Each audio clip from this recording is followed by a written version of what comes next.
안녕하세요. 오늘은 제가 나누려고 하는 이야기 주제가 마음 챙김이라 더 마음 챙겨서 이제 예배에 참석했는데, 그래서 이제 더 은혜롭고 감동적입니다.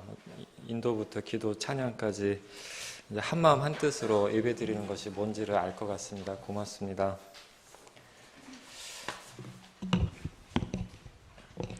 요즘 마음이 어떠세요?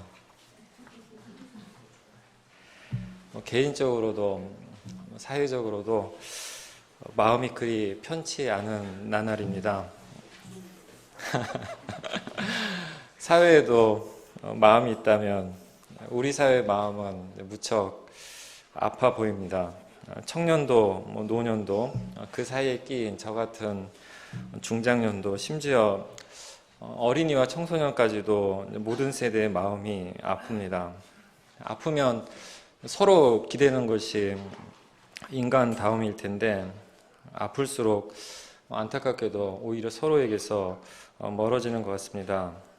비인간적으로 경쟁하며 각자 알아서 살 길을 찾느라 서로를 더 아프게 하기도 합니다. 우리는 모두 아픈 사람입니다. 그래서 이번 연속 주제 말씀 증거 전체 제목을 기도, 상한 영혼의 야전 병원으로 지었습니다. 우리가 기도하는 장소가 수도원 종소리 은은하게 평화롭게 울려 퍼지는 전원 같은 곳이 아니라 사람들이 싸우고 다치고 상처 입고 죽어가기도 하는 전장 같은 곳이라는 생각에서 지은 제목입니다. 오늘 제가 나누려는 이야기가 상한 마음으로 여기 모인 우리와 또한 우리가 늘 잊지 말아야 할 세상 속에서 고통받는 이들에게 작은 위로와 용기가 될 수 있다면 제 마음도 좋겠습니다. 마음 챙김, 마인드풀니스, 이제는 꽤 익숙해진 개념입니다. 마음 챙김은 흔히 불교의 수용법으로 알려져 있지만, 이제는 종교들의 경계를 넘어, 심지어 종교와 사회의 경계를 넘어 사회적 현상이 되고 있습니다. 그래서 2014년 1월 29일자 타임지는 The Mindful Revolution, 마음 챙김 혁명이라는 문구를 표지에 크게 넣었습니다. 혁명으로 부를 만큼 마음 챙김이 세계를 조용히 변화시키고 있는 것입니다. 1979년에 존 카바진이 환자 치료에 마음 챙김 기반 스트레스 감소 또는 스트레스 완화 프로그램을 도입한 이후 마음 챙김은 종교적 명상센터만이 아니라 심리치료센터, 병원, 학교에서도 널리 활용되고 있습니다. 임상에서의 효과도 가시적으로 나타나 현재 미국에서만 약 300개 의료기관에서, 세계적으로는 약 750개 의료기관에서 마음 챙김을 실제 치료에 도입해서 활용하고 있습니다. 이제는 마음 챙김이 더 분화되어서 마음 챙김 기반 인지치료, 마음 챙김 기반 재발 방지 프로그램, 수용과 전념치료, 변증법적 행동치료, 그리고 마음 챙김 기반 노인 돌봄 등 다양하게 실시되고 있습니다. 사실 오늘 민병배 선생님 사회 하실 때, 시작하실 때 말씀 들으면서 제가 이제 한 30분 동안 할 얘기를 1분 동안 다 하시더라고요.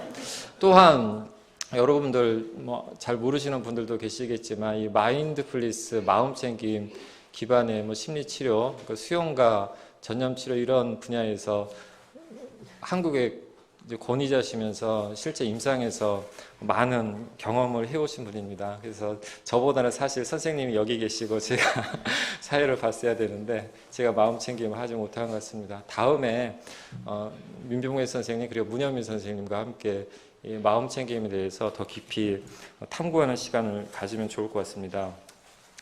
그런데 이 마음이라는 것이 사실 모호하잖아요. 따라서 마음 챙김이라는 것에도 모호한 면이 없지 않아 있습니다. 마음을 어떻게 챙긴다는 것인지 알 것 같기도 하고 모를 것 같기도 합니다. 그래서일까요? 마음 챙김이라는 단어는 많이 사용되고 있음에도 아직 한국 국어사전에는 공식적으로 등재되어 있지 않습니다. 또한 한국 불교 학자들도 마음 챙김을 뜻하는 팔리어 사티와 영어 마인드풀리스를 마음새김, 마음지킴, 알아차림 등으로 다르게 번역해 오기도 합니다. 하지만 이제는 마음챙김이라는 개념과 표현이 일반적으로 통용되고 있습니다. 그 개념 정의에 대해서 존 카바찌는 이렇게 얘기합니다. 마음챙김이란 의도적으로 현재 순간에 그리고 있는 그대로의 대상에 판단하지 않고 주의를 집중하는 것을 통해 생겨나는 자각 이라고 합니다. 더 모호하죠? 마음챙김이 무엇인지 쉽게 이해하려면 마음챙김의 반대 상태, 즉 마음 놓침, 마인드리스니스의 상태와 대조하여 생각해 보는 게 좋을 것 같습니다. 마음이 천변만화하는 것만큼 마음 놓침의 상태도 다양합니다. 그중 마음챙김 연구자들과 수행자들이 특별히 경계하는 두 가지의 마음 놓침의 상태가 있습니다. 첫 번째는 마음에 휘둘려서 마구 살아가는 것이고, 두 번째는 지금 이 순간을 온전히 살지 못하는 것입니다. 우선 첫째, 마음 놓침은 마음과 그 마음을 바라보는 나를 혼동한 채 마음에 휘둘려서 살아가는 것입니다. 제가 시작하면서 요즘 마음이 어떠세요? 라고 물었는데, 그 물음에는 마음과 그 마음을 바라보는 나의 구별이 전제되어 있습니다. 내가 나의 마음을 보고 알아차리면 마음 챙김을 하고 있는 것이고, 그렇지 못하면 마음 놓침을 하고 있는 것입니다. 마음을 알아차리지 못하고 놓치게 되면 내가 마음을 갖는 것이 아니라 마음이 나를 갖게 됩니다. 그러면 이제 마음에 마구 휘둘려 살아가게 되죠. 우리가 마음에 휘둘리는 방식을 잘 보여주는 인도 설화가 하나 있습니다. 어느 숲에 방랑 구도자 한 사람이 찾아옵니다. 커다란 나무에 기대 앉아 쉬던 그는 깊은 평화를 느끼며 마음속으로 생각합니다. 참 아름다운 곳이다.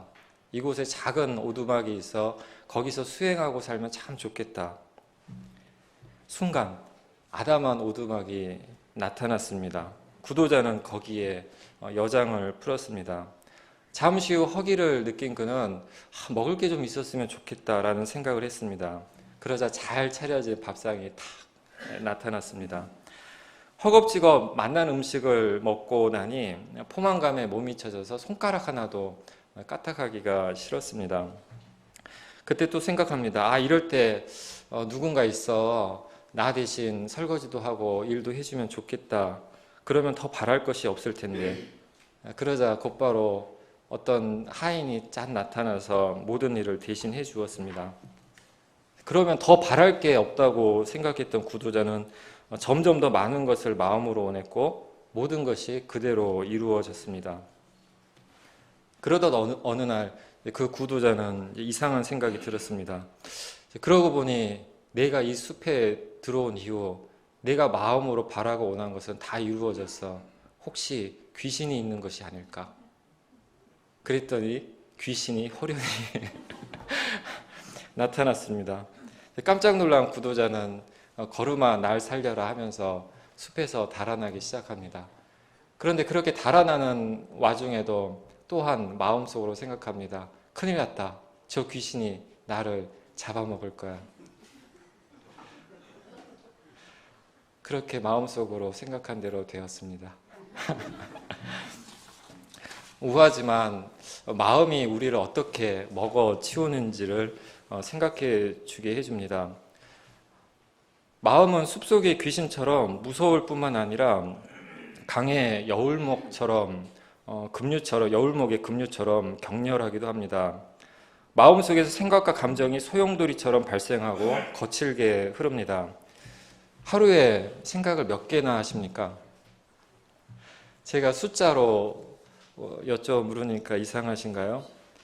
하지만 5만 가지 생각이라고 하는 말이 있죠. 왜 1만 가지도 아니고 2만 가지도 아니고 5만 가지일까요? 아마 옛날에 누군가 정말 생각을 세어보았던 것 같습니다. 현대인은 생각이 더 많아졌습니다. 타라 브렉은 현대인은 보통 하루에 6만 개 정도의 생각을 한다고 합니다.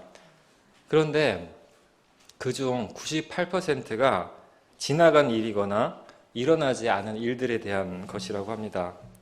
그 6만 가지 생각 중에는 뭐 쓸모 있는 생각도 있겠지만 아마 대부분은 쓸데없는 생각일 겁니다. 걱정이 그 대표적인 예입니다. 우리는 늘 살아가며 걱정합니다. 하지만 해봤자 아무런 소용없는 걱정, 또 있지도 않은 문제에 대한 걱정이 대부분이죠. 이를 말년에 마크 트웨인이 잘 말해줍니다. 나는 평생토록 수많은 걱정거리를 갖고 살았는데 그중 대부분은 결코 일어난 적이 없었다. 그렇죠. 우리는 걱정이 너무 많아. 걱정인 사람들입니다. 감정도 마찬가지입니다. 우리의 감정은 다 필요해서 생긴 것들이죠. 슬픔, 분노와 같은 어두운 감정도 우리를 보호하기 위해 생긴 것들입니다. 문제는 감정의 주인인 내가 감정을 갖지 못하고 감정이 나를 가질 때가 많다는 것입니다. 그렇게 되면 감정에 휘둘려서 자신과 남을 해치기도 합니다. 실제로 우리 사회를 위험에 빠뜨리는 묻지마 범죄나 분노 조절 장애로 인한 폭력을 저지르는 사람들은 대부분 홧김에 욱해서 자기도 모르게 그랬다고 합니다. 여기서 자기도 모르게, 이것이 바로 문제입니다. 감정이 자기가 되어버릴 때, 감정이 내가 되어버릴 때 우리는 감정의 주인이 아니라 감정의 노예가 되어 살아가는 것입니다. 마음 놓침의 또 한 가지 현상은 어떤 사태를 겪을 때 자동적으로 어떤 의미에서는 생각 없이 반응하는 것입니다.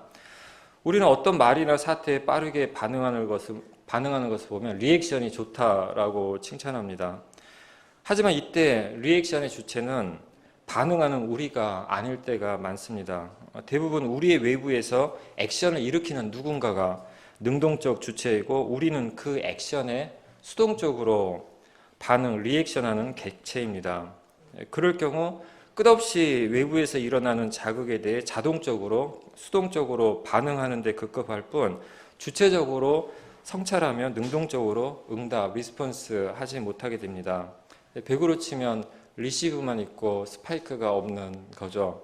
이러면 삶이 복잡해지고 또한 고달파집니다. 이러한 마음 놓침과 반대되는 마음 챙김은 무엇보다도 주의를 집중해서 마음을 있는 그대로, 즉 판단하지 않고 바라보는 것입니다. 그것은 마음과 마음을 바라보는 나를 구별하는 것입니다. 앞에서 제가 마음은 급류와 같다고 말씀드렸는데 카바찌는 명상을 한다는 것은 이 급류로부터 빠져나와 강둑에 앉아 급류 소리에 귀를 기울이며 뭔가를 배운다는 것이며 그런 다음 급류 에너지를 잘 활용해서 급류가 우리 위에 군림하는 것이 아니라 우리를 이끌어가게 만드는 것이라고 합니다. 우리가 급류에 휘말려 있으면 속절없이 이제 온갖 것과 충돌하며 흘러가겠지만 급류 밖으로 빠져나와서 강둑에 서게 되면 급류를 바라볼 수 있고 이제는 그 급류를 타고 원하는 방향으로 나아갈 수 있게 되는 것입니다. 마치 거센 물살에 부서지지 않고 오히려 더 신나게 급류 타기를 하는 것과 같습니다. 이렇게 마음 챙김을 통해 우리는 급류와 같은 우리의 감정과 생각으로부터 건강한 그리고 안전한 거리를 두고 바라볼 수 있습니다. 감정과 생각을 존중하면서도 그것에 휘둘리지 않게 되는 것입니다. 예를 들면 화가 날 때도 자신이 화를 내고 있는 것을 마음 챙겨 바라본다면 그 감정과 자신을 구별할 수 있고 그럼으로써 분노의 불길에 휩싸이지 않을 수 있습니다. 간단히 말해 마음 챙김을 하면 잘 화낼 수 있습니다. 물론 너무 쉽게 자주 화내면 안 되겠지만요. 생각도 마찬가지입니다. 마음 챙김은 아무 생각도 없는 멍한 상태가 아닙니다. 마음 챙김은 생각하지 않는 것도 생각하는 것도 아닌 생각을 바라보는 것입니다. 생각이 어떻게 발생하고 작용하고 소멸하는지를 있는 그대로 판단하지 않고 바라보는 것입니다. 이를 통해 우리는 사실과 그 사실에 대한 나의 생각을 구분할 수 있습니다. 그리고 그렇게 되면 불필요한 고통을 줄일 수 있습니다. 우리가 고통을 겪는 것은 대부분 어떤 사실 그 자체 때문이 아니라 그 사실에 대한 우리의 생각 때문일 때가 더 많기 때문입니다. 그런데 마음 챙김은 판단하지 않고 있는 그대로의 대상에 주의를 집중하는 것이라고 했는데, 여기서 판단하지 않는다는 것은 무슨 뜻일까요? 이때 판단을 선입견과 관련지어 생각해 보면 좋을 것 같습니다. 우리는 현재 일어나는 사태와 마주치는 사물을 있는 그대로 바라보지 않고 과거의 직접적, 간접적 경험에서 생긴 렌즈를 통해 바라볼 때가 많습니다. 그리고 거의 자동적으로 그것이 좋은 것인지 나쁜 것인지 판단하고, 좋다고 생각하는 것은 수용하고 나쁘다고 생각하는 것은 거부합니다. 이런 경향이 우리를 위험으로부터 보호해 줄 수도 있지만, 선입견 때문에 좋은 것을 나쁜 것으로 판단해 거부할 수도 있고, 반대로 나쁜 것을 좋은 것으로 판단해 수용할 수도 있습니다. 또한 이 판단과 선입견이 너무 강하게 되면 아무것도 새로 배울 수 없습니다.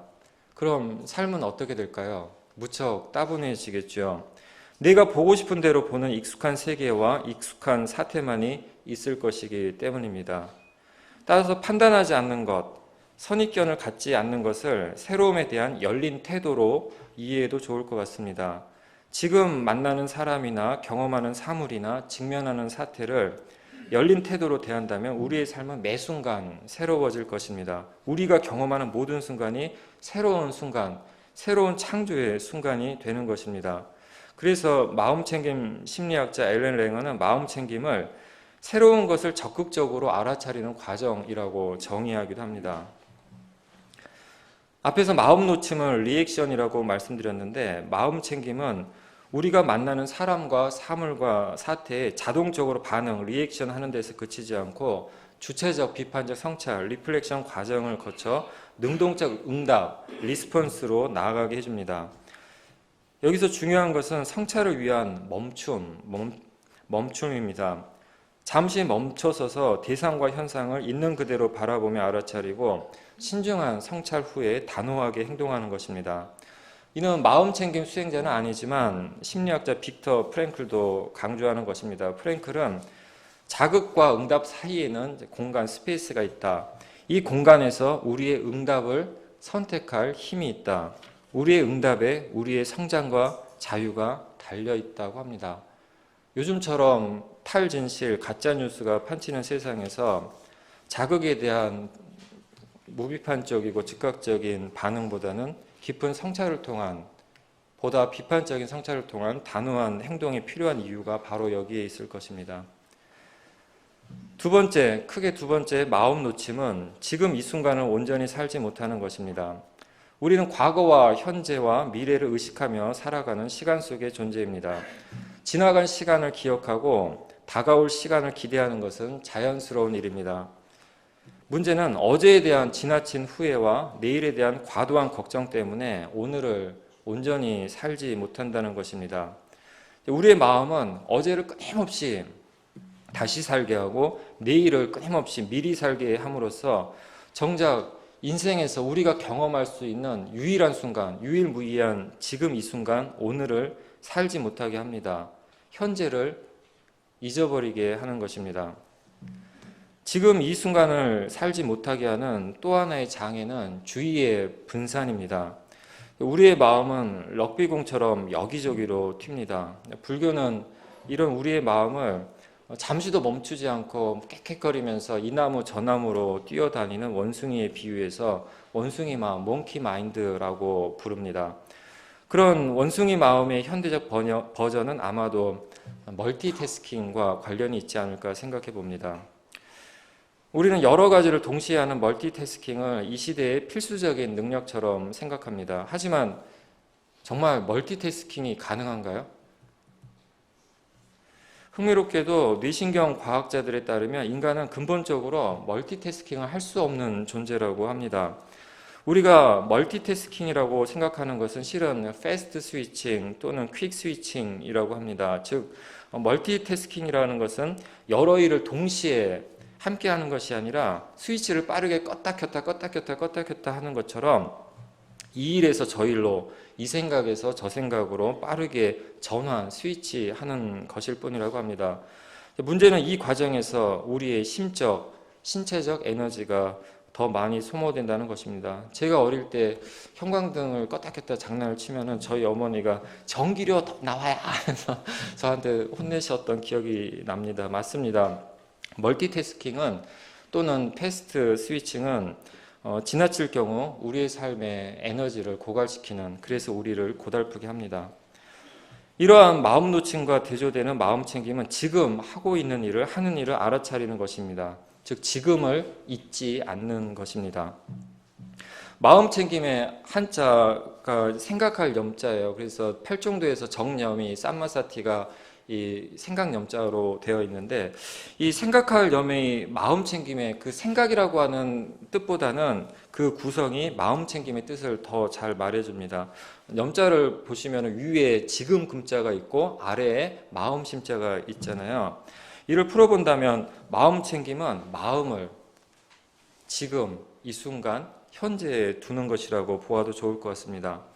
불교 수행자들은 자신들은 차를 마실 때 차를 마시고 밥을 먹을 때 밥을 먹고 길을 걸을 때 길을 걷는다라고 말하는 것이 바로 이런 뜻입니다.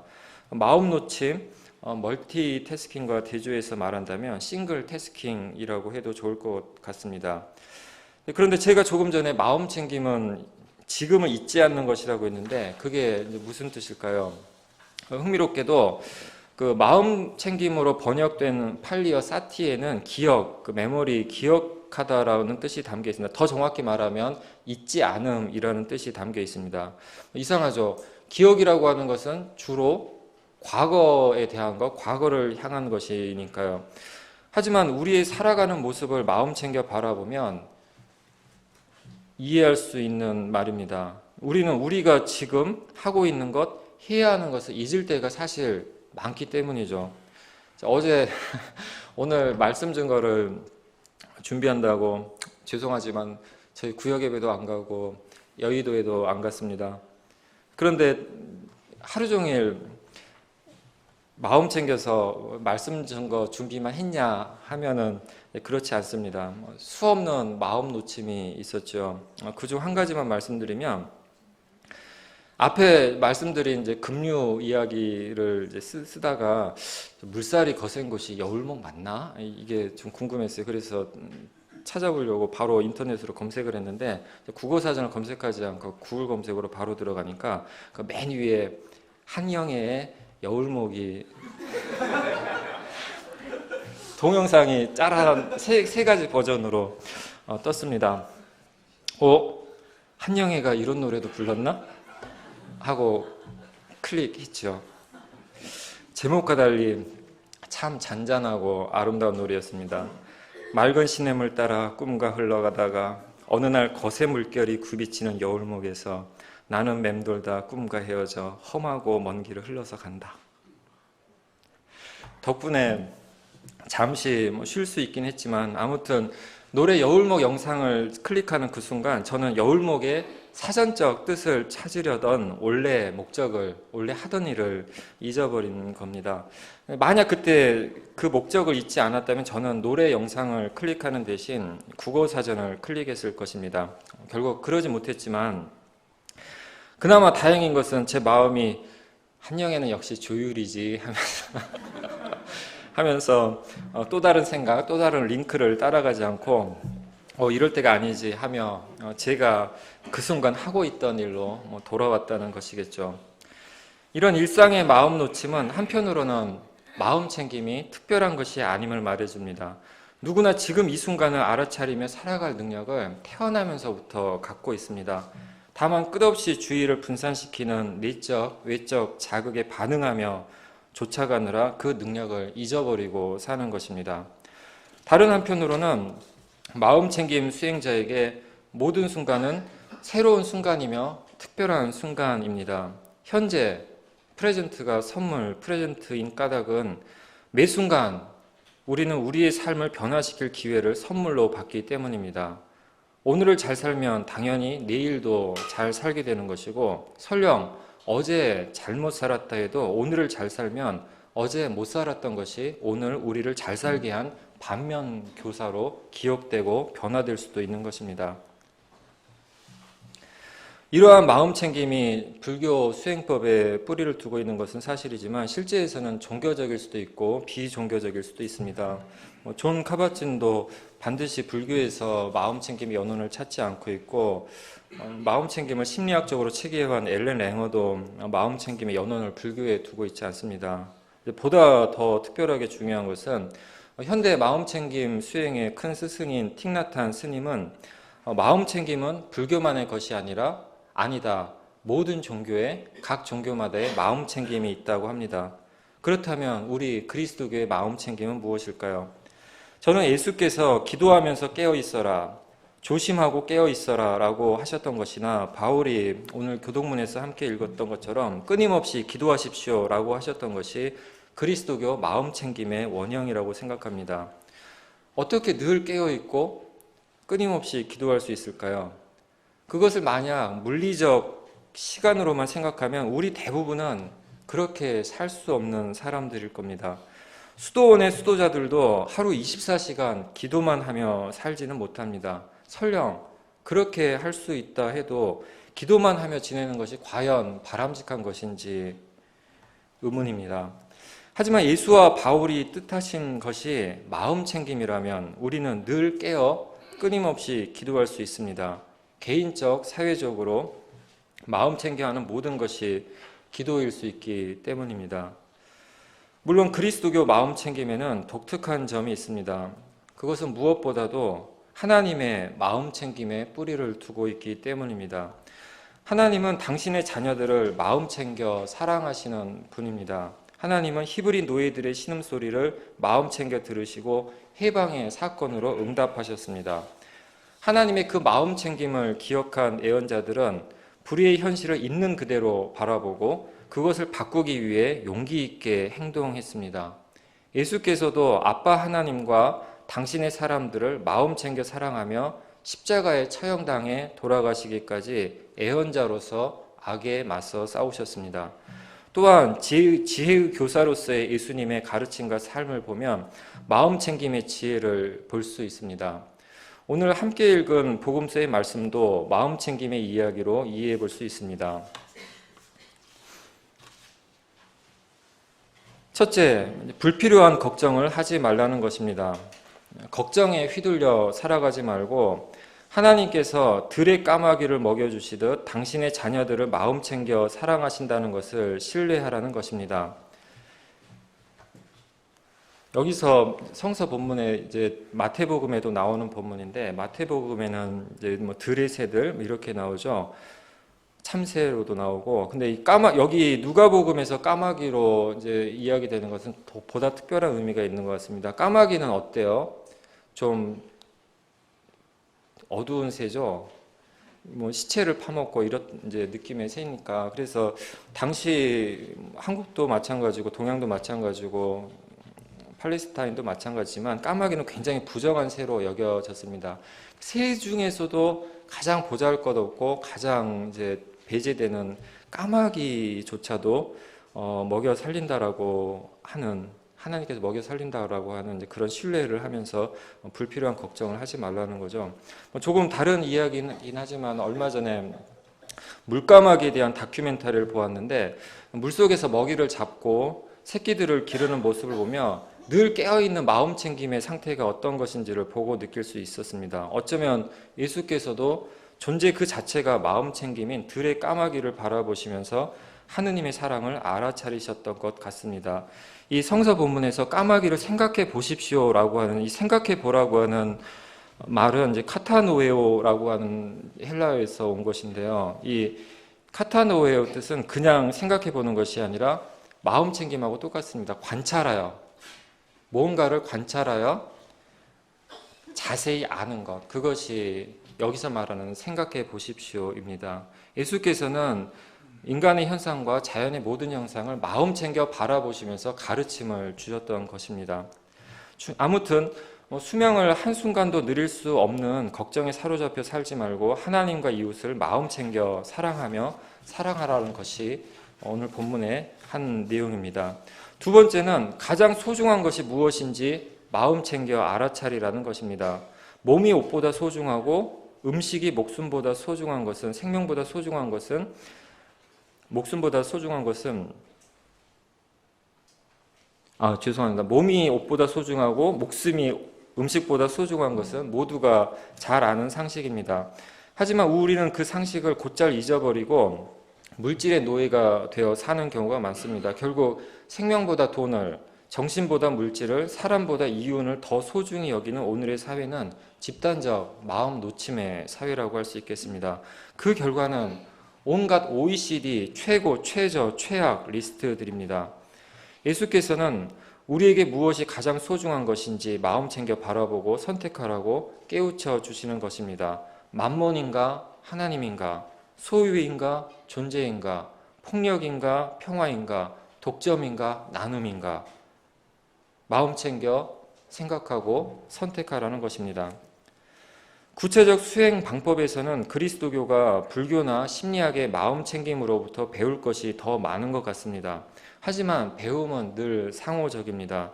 따라서 그리스도교가 불교나 심리학의 마음 챙김에 도전을 줄 바도 있을 것입니다. 그것을 저는 사회적 마음 챙김이라고 생각합니다. 10여 년 전 어느 불교 모임에서 존 카바진을 만난 적이 있습니다. 일주일 동안 함께 수행하며 대화했던 모임이었는데 그의 모습에서 따뜻한 지혜와 자비를 느낄 수 있었습니다. 그런데 모임 중 그가 우리에게 해주었던 이야기 하나가 한편으로는 이해가 되면서도 다른 한편으로는 무척 불편했습니다. 마음 챙김 수련이 굉장히 활성화되어서 이제는 미국 군대에서도 마음 챙김 수련을 실시하게 되었다는 것이었습니다. 그 목적은 군인들이 마음 챙김 수련을 통해 적군인지 민간인인지 분간하기 어려운 전투 상황에서 불필요한 살상을 피할 수 있게 하기 위함이라는 것이었습니다. 이제 어떻게 생각하세요? 저는 혼란스러웠습니다. 전쟁에서 가장 큰 피해자, 부수적 피해자, 콜레트럴 데미지가 아니죠. 가장 큰 피해자가 민간인이라는 점에서 군인들의 마음 챙김 수련이 필요할 것 같긴 한데 그 전에 군대의 존재 자체에 대해, 전쟁의 존재 자체에 대해 마음 챙겨 반대해야 하는 것이 아닐까 하는 생각에 마음이 복잡했기 때문이었습니다. 그의 마음 챙김은 따뜻했지만 저는 따뜻한 마음 챙김만으로는 세상의 고통을 감소시킬 수 없다는 생각이 들었습니다. 고통의 세상을 치유하기 위해서는 사랑의 온기도 필요하겠지만 정의의 용기도 어쩌면 더 많이 필요하기 때문입니다. 불교의 8정도 중 하나는 바른 마음 챙김, 쌈마사티인데 이를 바른 마음 챙김을 정의로운 마음 챙김으로 해석하고 실천할 수도 있어야 하지 않을까 생각합니다. 그것은 고통과 악의 현실을 있는 그대로 바라보고 그 원인을, 사회 구조적 원인을 주의 깊게 알아차리고 악을 멈추기 위해 정의롭게 행동, 실천하는 것입니다. 이제 말씀 증거를 마치려고 합니다.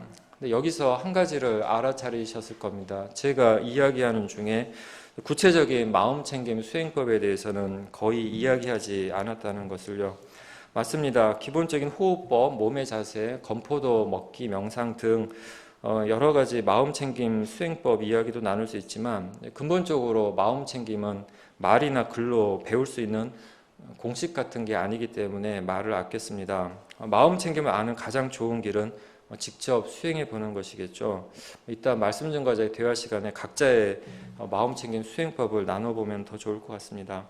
아무튼 중요한 것은 마음 챙김 수행이 우리에게 가르쳐 주는 것은 우리가 마음 챙겨 하는 모든 것이 우리의 기도라는 것입니다. 그리고 가난한 자, 약한 자를 우선적으로 사랑하시는 하나님과 애언자와 예수의 사회적 마음 챙김에 비추어 보면 우리의 영적 수행과 사회적 실천은 둘이 아닙니다. 그러므로 우리가 마음 챙겨 촛불을 들고 마음 챙겨 고통받는 이의 곁이 되는 것, 그것이 곧 상처 입은 영혼의 야전 병원인 우리의 기도가 될 것입니다. 함께 기도하겠습니다.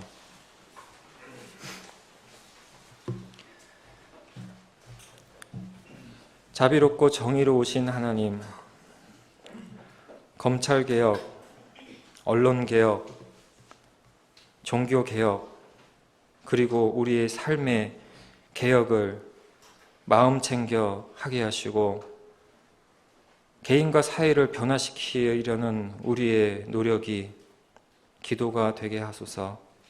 예수 그리스도 이름으로 기도드립니다. 아멘.